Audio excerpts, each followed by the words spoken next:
हर हर महादेव। उत्तर प्रदेश के मुख्यमंत्री योगी आदित्यनाथ जी, उप मुख्यमंत्री ब्रजेश पाठक जी, यूपी सरकार में मंत्री भाई रविंद्र जायसवाल, दयाशंकर जी, गिरीश यादव जी, बनारस के मेयर भाई अशोक तिवारी जी, अन्य जनप्रतिनिधिगण,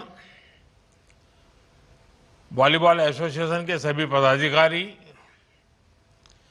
देश भर से आए सभी खिलाड़ी, काशी के मेरे परिवारजनों, नमस्कार।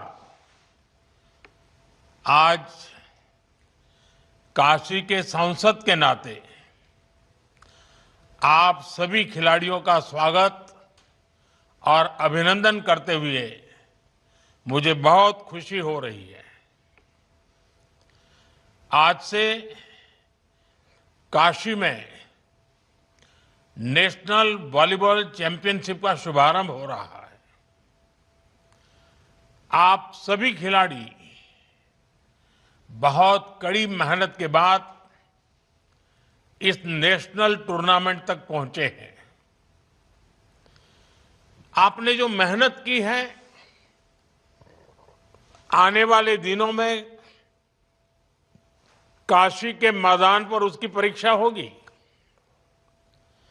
वैसे मुझे बताया गया है कि देश के 28 राज्यों की टीमें यहां जुटी है, यानी आप सब एक भारत श्रेष्ठ भारत की बहुत सुंदर तस्वीर भी प्रस्तुत कर रहे हैं। मैं चैंपियनशिप में हिस्सा ले रहे सभी खिलाड़ियों को बहुत बहुत शुभकामनाएं देता हूं। साथियों, हमारे यहां बनारसी में कहा जाता है, बनारस के जानल चाहत होव तब बनारस आवे के पड़ी। तो आप लोग बनारस आ गए हैं और अब बनारस को जान भी जाएंगे। हमारा बनारस खेल प्रेमियों का शहर है। कुश्ती, कुश्ती के अखाड़े, मुक्केबाजी, नौका दौड़, कबड्डी, ऐसे कई खेल यहां बहुत मशहूर है। बनारस ने कई खेलों के नेशनल खिलाड़ी भी दिए हैं। Banaras Hindu university, UP college, Kashi Vidyapith जैसे शिक्षा संस्थानों के खिलाड़ी राज्य और राष्ट्रीय स्तर पर छाए रहे हैं। और काशी तो हजारों वर्षों से उन सब का सत्कार करती आई है जो ज्ञान और कला की साधना के लिए यहां जाते हैं। और इसलिए मुझे विश्वास है, नेशनल वॉलीबॉल चैंपियनशिप के दौरान बनारस का जोश हाई हो रहेगा। आप सभी खिलाड़ियों को उत्साह बढ़ाने वाले दर्शक भी मिलेंगे और काशी की आतिथ्य परंपरा को जीने का अवसर भी मिलेगा। साथियों, वॉलीबॉल एक साधारण स्पोर्ट्स नहीं है। नेट के इस पार और उस पार दोनों तरफ यह संतुलन का खेल है, यह सहयोग का खेल है और इस खेल में संकल्प शक्ति भी दिखती है। यानी बॉल को हर कीमत पर ऊपर ही उठाना है। वॉलीबॉल हमें टीम स्पिरिट से जोड़ती है। वॉलीबॉल के हर खिलाड़ी का मंत्र होता है टीम फर्स्ट। हर कोई भले ही अलग अलग स्किल्स का हो, लेकिन सभी प्लेयर्स अपनी टीम की जीत के लिए खेलते हैं। और मैं तो भारत की डेवलपमेंट स्टोरी और वॉलीबॉल में भी बहुत सी बातें कॉमन देखता हूं। वॉलीबॉल हमें सिखाती है कि कोई भी जीत अकेले नहीं होती। हमारी जीत हमारे कोऑर्डिनेशन, हमारे विश्वास और हमारी टीम की तत्परता पर निर्भर होती है। हर किसी की अपनी भूमिका है, अपनी जिम्मेदारी है, और हम तभी सफल होते हैं जब हर कोई अपनी जिम्मेदारी को बखूबी निभाता है, गंभीरता से निभाता है। हमारा देश भी इसी तरह आगे बढ़ रहा है। स्वच्छता से डिजिटल पेमेंट तक और एक पेड़ मां के नाम से लेकर विकसित भारत के अभियान तक हम इसलिए प्रगति कर रहे हैं क्योंकि देश का हर एक जन, हर एक वर्ग, हर प्रांत एक सामूहिक चेतना से, इंडिया फर्स्ट की भावना से देश के लिए काम कर रहा है। साथियों, आजकल दुनिया में भारत की ग्रोथ की, हमारी इकोनॉमी की भूरी भूरी प्रशंसा हो रही है। लेकिन जब देश विकास करता है तो ये प्रगति सिर्फ आर्थिक मोर्चे तक सीमित नहीं रहती। ये आत्मविश्वास खेल के मैदान पर भी दिखता है। यही हम बीते कुछ सालों में हर स्पोर्ट्स में देख रहे हैं।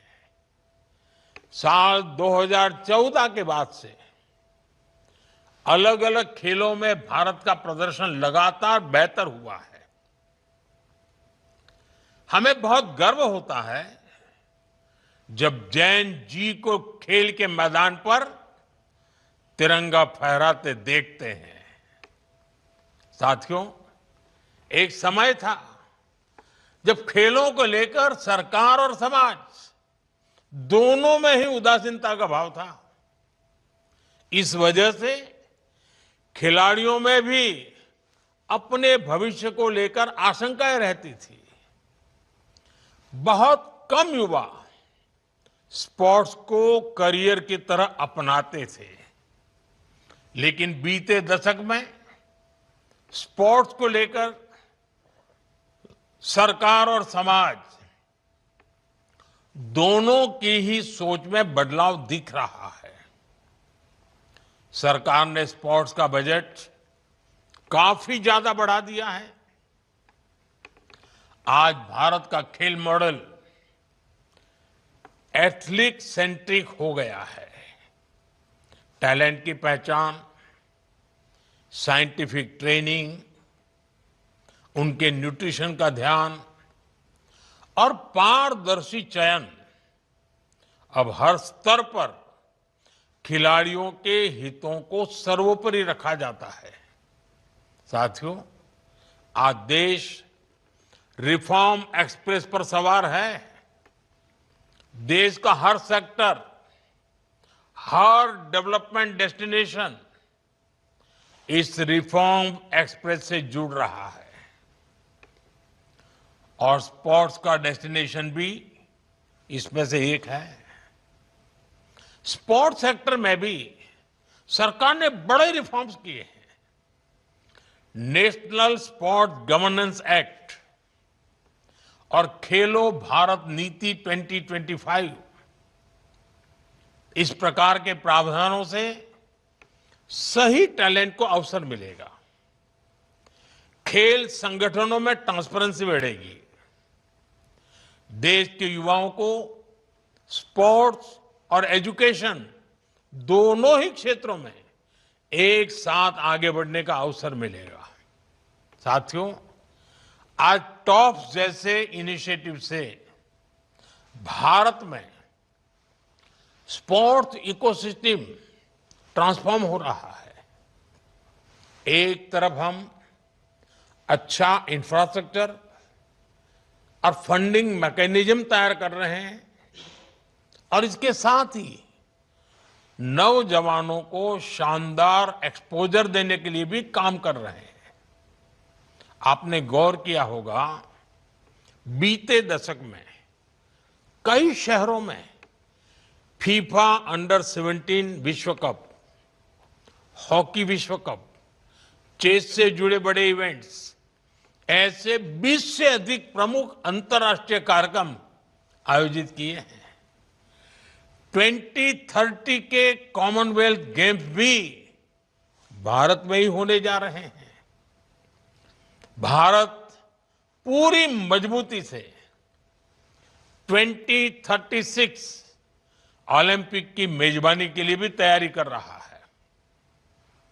इसके पीछे प्रयास है कि ज्यादा से ज्यादा खिलाड़ियों को ज्यादा से ज्यादा खेलने के मौके मिले। साथियों, हम स्कूल स्तर पर भी खिलाड़ियों को ओलंपिक स्पोर्ट्स का एक्सपोजर देने में जुटे हैं।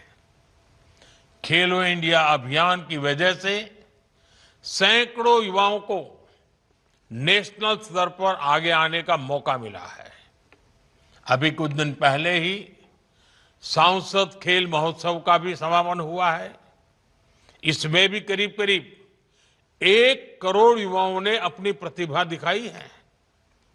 मैं काशी का सांसद हूं और इसलिए आपको ये भी गर्व से बताऊंगा कि सांसद खेल महोत्सव के दौरान मेरी काशी के भी करीब 3 लाख युवाओं ने मैदान पर अपना दमखम दिखाया है। साथियों, स्पोर्ट्स इंफ्रास्ट्रक्चर को लेकर जो बदलाव आया है, उसका लाभ काशी को भी मिल रहा है। काशी में आधुनिक खेल सुविधाएं बन रही हैं, अलग अलग खेलों से जुड़े स्टेडियम बन रहे हैं, नए स्पोर्ट्स कॉम्प्लेक्स में आसपास के जिलों के खिलाड़ियों को भी ट्रेनिंग का मौका मिल रहा है। आप आज जिस सीघरा स्टेडियम में खड़े हैं, ये भी अनेक आधुनिक सुविधाओं से लैस हो गया है। साथियों, मुझे खुशी है कि काशी बड़े इवेंट्स के लिए तैयार हो रही है। वॉलीबॉल के नेशनल कंपटीशन के लिए देश के स्पोर्टिंग मैप में जगह बनाना भी काशी के लिए बहुत अहम है। और स्पोर्ट्स इवेंट से पहले भी काशी में ऐसे कई आयोजन हुए हैं, जिससे यहां के लोगों को, यहां की लोकल इकोनॉमी को परफॉर्म करने के बड़े अवसर मिले हैं। जैसे बनारस में G20 की महत्वपूर्ण मीटिंग्स हुई, काशी तमिल संगमम और काशी तेलुगु संगमम जैसे सांस्कृतिक उत्सव हुए हैं, प्रवासी भारतीय लोगों का सम्मेलन हुआ है और काशी शंघाई सहयोग संगठन की सामूहिक राजधानी भी बनी है, सांस्कृतिक राजधानी के रूप में। आज इन उपलब्धियों में ये चैंपियनशिप भी एक रत्न के रूप में जुड़ रही है। इस सारे आयोजनों से काशी बड़े मंचों पर ऐसे इवेंट्स के बड़े डेस्टिनेशन के रूप में उभर रही है। साथियों, बनारस में इस समय अच्छी ठंड पड़ती है और इस मौसम में एक से बढ़कर एक खाने की चीजें भी मिलती है। समय मिले तो मलइयों का भी आनंद उठाइएगा। बाबा विश्वनाथ का दर्शन, गंगा जी में बोटिंग, ये अनुभव भी अपने साथ जरूर लेकर जाइएगा। बाकी इस टूर्नामेंट में अच्छे से खेलिए। काशी की धरती से आपका हर स्पाइक, हर ब्लॉक और हर पॉइंट भारत की स्पोर्ट्स एस्पिरेशंस को और बुलंदी दे। इसी अपेक्षा के साथ आप सभी को फिर से बहुत बहुत शुभकामनाएं। धन्यवाद। वंदे मातरम।